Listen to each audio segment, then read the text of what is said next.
is what God says. Completely other. Completely different.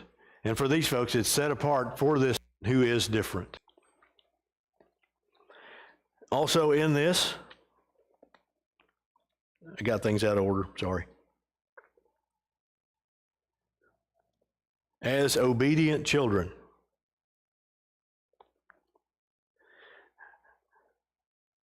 As obedient children, do not be conformed to the passions of your former ignorance. Doesn't sound complimentary, does it? But this is kind of one of the things that gets, this is what you base your life on.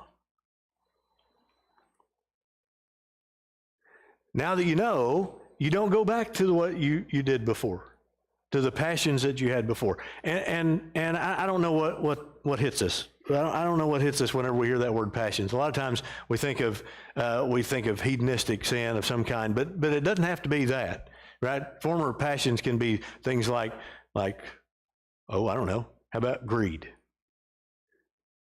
How about just the lust for power or control, or the way that the others around you are living? This seems to be the way. Who judges impartially according to each one's deeds. Conduct yourselves with fear throughout the time of your exile. I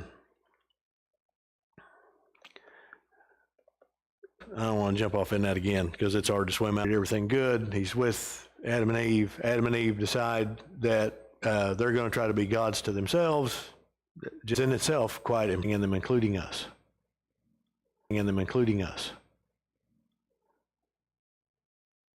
Was going to eventually cost you your son. The conversation with, but it's been a long time ago. Right? There's a risk that you take by having children that you want to share. Is that fair enough to say that way?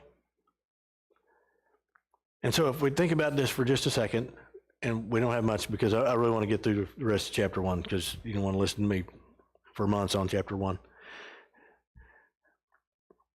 Is that when we think of God and God in three persons, knowing what it's going to cost from the foundation of the world, God does it anyway. I don't know how that hits you. But that's one of those spots where you want to go, okay.